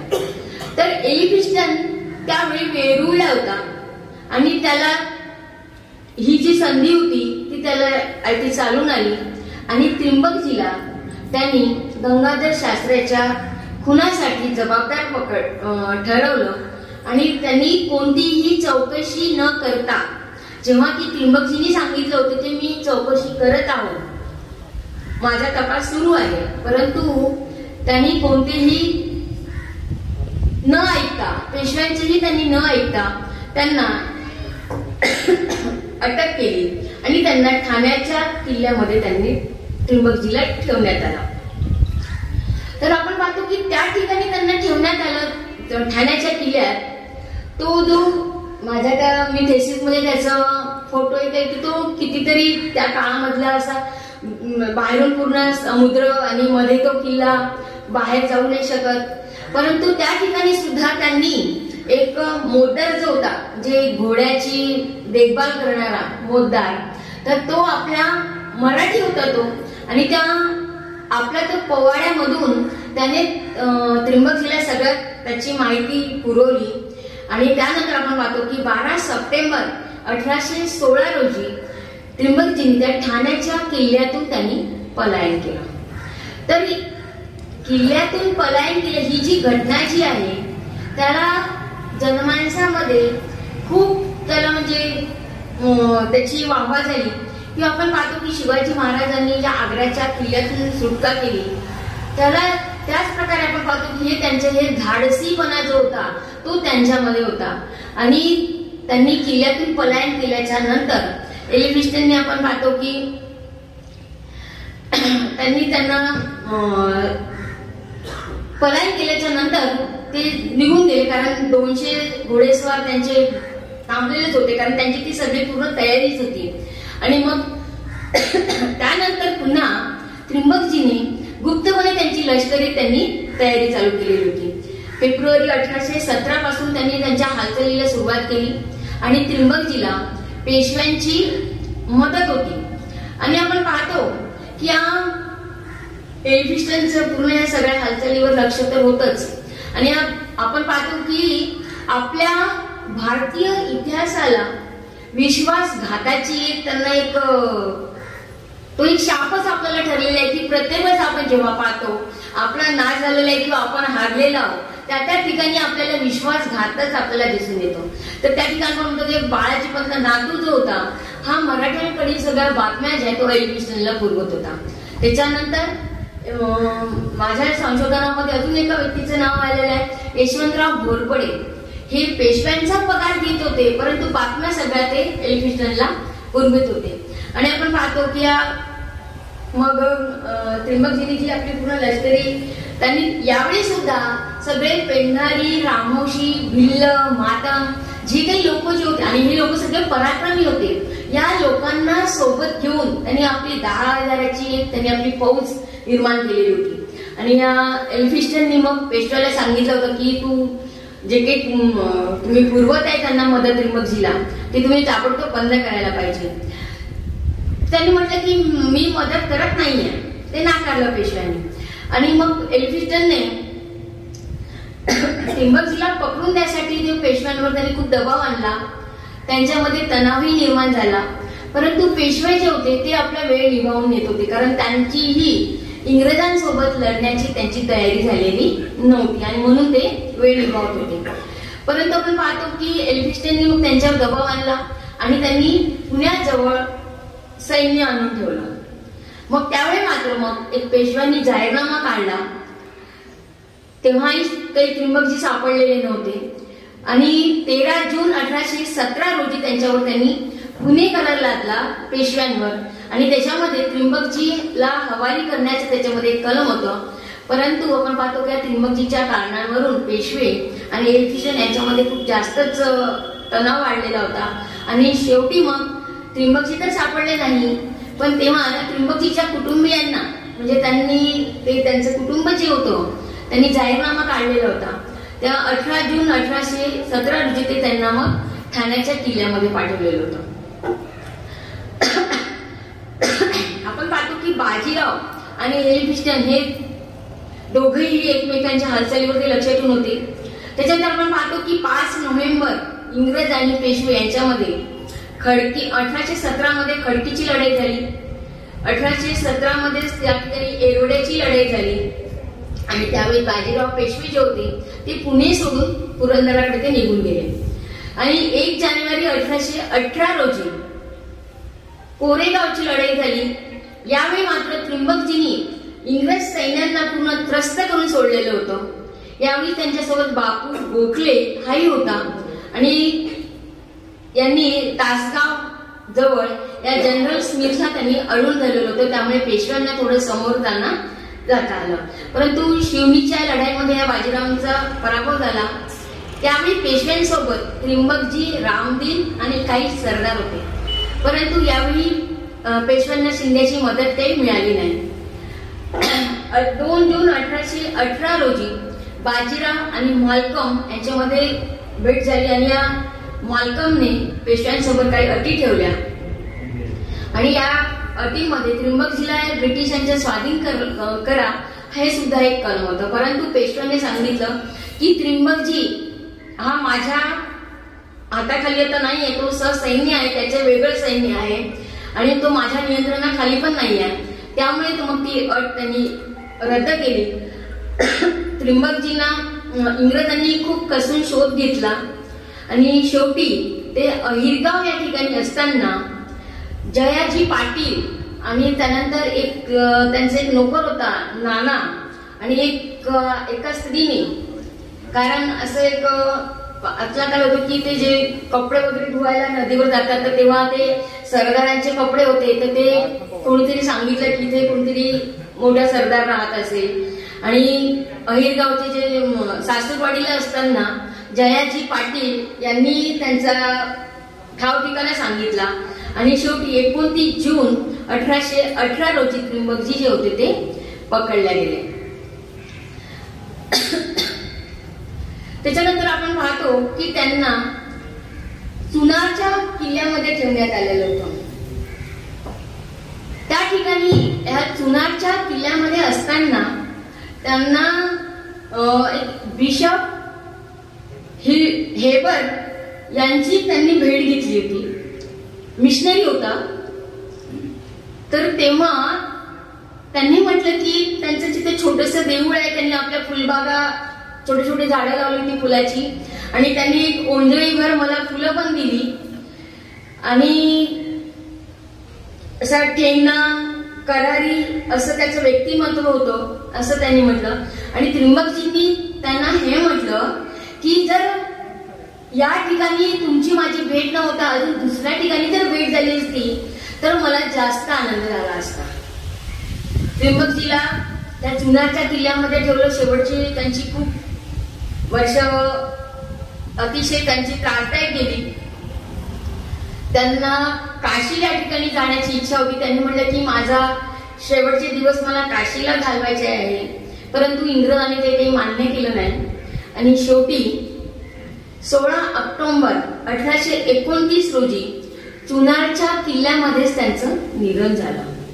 आणि आपण पाहतो की या त्र्यंबकजी डेंगे यांच्या मला आपण जर एकूण म्हणजे मला जे संशोधनामध्ये जे काही मला भावलं किंवा जे मी काही अभ्यासलं हे तुम्हाला सगळ्यांसमोर मी मांडलं, तर त्यांच्यामध्ये जे काही गुणवत्ता जे आहे त्याच्यामध्ये आपण पाहतो की त्यांच्यामध्ये प्रशासकीय गुणवत्ता होती. प्रशासन करण्याचं त्यांच्यामध्ये चातुर्य होतं. त्यांनी लष्करी व्यवस्था व्यवस्थितपणे राबवली. लष्कर त्यांनी आपलं वाढवलं. आर्थिक सुधारणा करून त्यांनी आर्थिक बाजूही भक्कम केली. सामाजिक सुधारणा करून समाजामध्ये शांतता आणि सुव्यवस्था निर्माण करण्याचं काम त्यांनी केलं. कर्तव्य कठोरता, कर्तव्यामध्ये जर कोणी कसूर जर केला असेल तर ते त्यासाठी कठोर शिक्षा देत होते.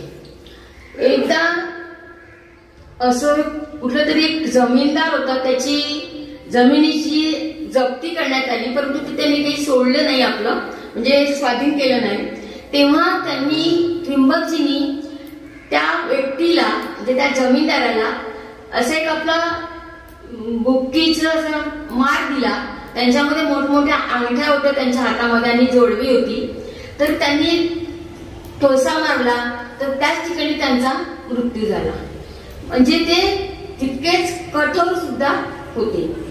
आणि या ठिकाणी पुन्हा एक धारवाडचा जो किल्ला होता, पेशव्यांसोबत ते असताना धारवाडचा किल्ला त्र्यंबकजीला सोपवण्यासाठी त्या किल्लेदाराला सांगितलं.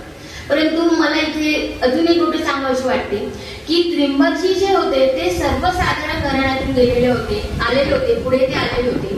त्यामुळे बाकीचे जे जमीनदार जे लोक होते ते त्यांना तेवढं महत्व देत नव्हते. हा त्याचा मुद्दा म्हणजे सांगायचं म्हणजे धारवाडचा किल्ला जेव्हा पेशव्यांनी त्यांना देण्यासाठी सांगितलं तर त्या धारवाडच्या किल्लेदारांनी काय म्हटलं की त्र्यंबकजीच्या ऐवजी दुसरा कोणाला जर सांगितलं असतं मला किल्ला द्यायसाठी तर तो मी दिला असता. मी त्र्यंबकजीला किल्ला स्वाधीन करत नाही. तेव्हा त्यांना त्या किल्लेदारालाही पकडून आणलं त्यांनी आणि त्यालाही शासन केलं आणि तो किल्ला त्यांनी घेतला. कारण तो किल्ला संरक्षणाच्या दृष्टीनं खूप महत्वाचा होता. असा त्यांचा तो कर्तव्य आपल्या म्हणजे कर्तव्यामध्ये ते कोणतेही कसूर ठेवत नव्हते. निस्वार्थीपणा तर होताच. त्यांना कोणत्याच मोठेपणाची हाव नव्हती. त्यांनी बाकीच्या त्या पेशव्यांच्या पडत्या काळामध्ये प्रत्येकाने आपली वतनं सांभाळली, परंतु यांच्याजवळ त्यांनी पेशव्यांकडून वतन म्हणजे जहागिरी घेतलेली नव्हती. त्यांचं जे गाव होतं हे सुद्धा होळकरांनी दिलेलं गाव होतं त्यांचं, निमगाव जाळी. म्हणजे त्यांच्याकडे त्यांनी कोणत्याही त्यांना अभिमानाची किंवा कुठली हाव नव्हती. निस्वार्थीपणा होता त्यांच्यामध्ये. धाडसीपणा तर होताच. महाडचं त्यांनी आपण उदाहरण सांगितलं की त्यांनी ते पत्र पोहोचवून दिलं. स्वामीनिष्ठा त्यांच्यामध्ये होतीच. खवासीत बसण्यासाठी सांगितलं, परंतु पेशव्यांच्या परवानगीशिवाय मी बसू शकत नाही. आणि पेशव्यांनी सांगितलेलं कोणतेही काम ते करायसाठी तयार होते. आणि म्हणून इतकी त्यांच्यामध्ये स्वामीनिष्ठा, मुत्सद्दीपणा त्यांच्यामध्ये होता. मुत्सद्दीपणासाठी आपण म्हणू शकतो की गंगाधर शास्त्री पटवर्धन हा मराठ्यांसाठी महत्वाचा होऊ शकतो, त्याला पुढे जाऊन त्याला मंत्रीपद देण्याचं सुद्धा कबूल केलेलं होतं. म्हणजे आपल्यासाठी शास्त्री महत्वाचा आहे, ज्यासाठी त्यांनी शिंदे भोसल्यांची सुद्धा मदत घेण्याचा प्रयत्न केलेला होता. गंगाधर शास्त्र्यांना त्यांनी आपल्या बाजूला वळवून घेण्याचा प्रयत्न केला असा. आणि त्यानंतर एक पुन्हा महत्वाची गोष्ट आहे की त्यांचे जे आर्थिक व्यवहार होत होते किंवा जे काही कोणताही खर्च होत होता तो सगळा ते सांकेतिक भाषेमध्ये लिहून ठेवत होते. त्यामध्ये त्यांचा कोणता हेतू असला पाहिजे की इंग्रजांना आपण कोणत्या बाबींवर किती खर्च करतो आहे किंवा आपण लष्करावर किती खर्च करत आहे हे कळू नये, हा त्यामध्ये त्याचा उद्देश असला पाहिजे. आणि म्हणून आपण पाहतो की त्याची सांकेतिक भाषेची उकल करण्याचा प्रयत्न झाला 1950 मध्ये, परंतु त्या काही अजूनपर्यंत ते सोडवला आलेला नाही आहे. त्याच्यानंतर आपण पाहतो की पराक्रमी त्रिंबकजी ठाण्यातून त्यांनी ते जे पलायन झालं त्याच्यावरून तो पराक्रमी पण होते हेही आपल्या लक्षात येते. आणि अशा प्रकारे आपण पाहतो की सर्वगुण संपन्न अष्टपैलू व्यक्तिमत्व असलेलं ह्या त्रिंबकजीचा शेवट जो आहे तो मात्र फार वाईट अवस्थेत झाला.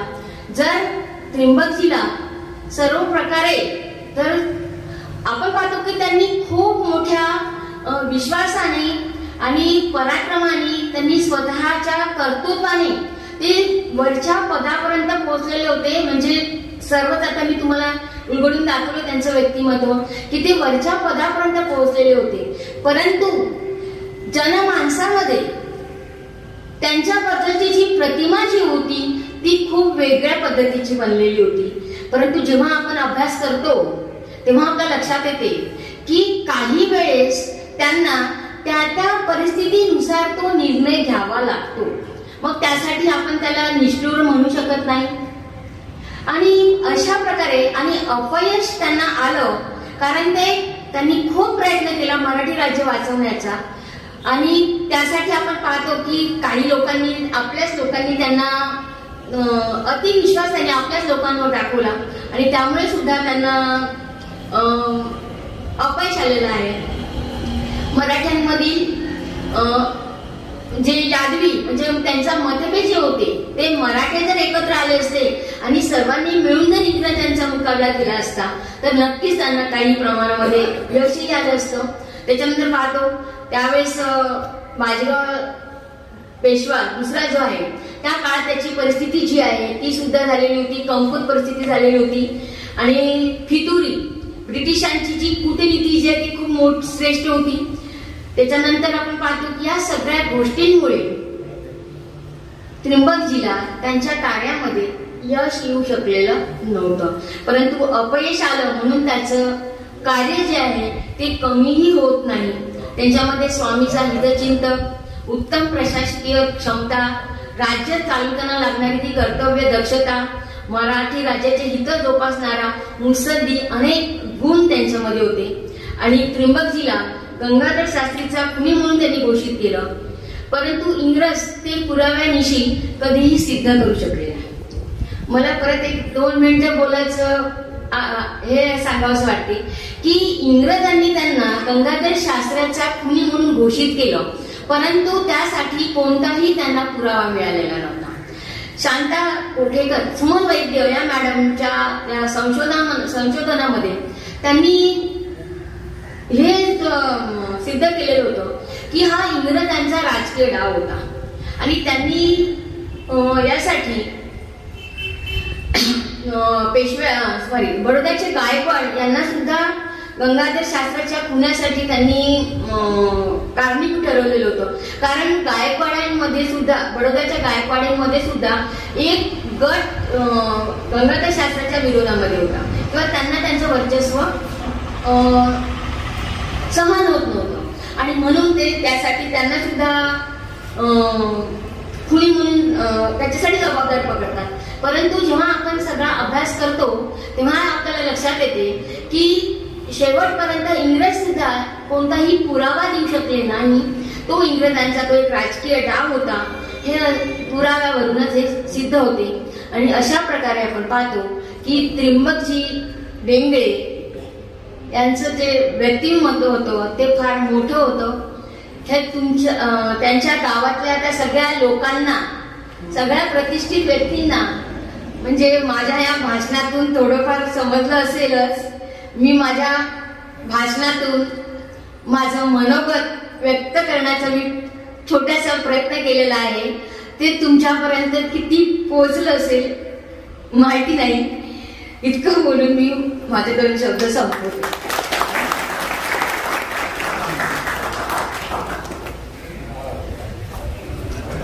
धन्यवाद मॅडम. भाषणाला समाप्त करतायत. तर मी 3 श्रीकडे प्रेरणा सार्वजनिक भाषणाचे अध्यक्ष त्याने विनंती करतो त्याचा स्वीकार करा.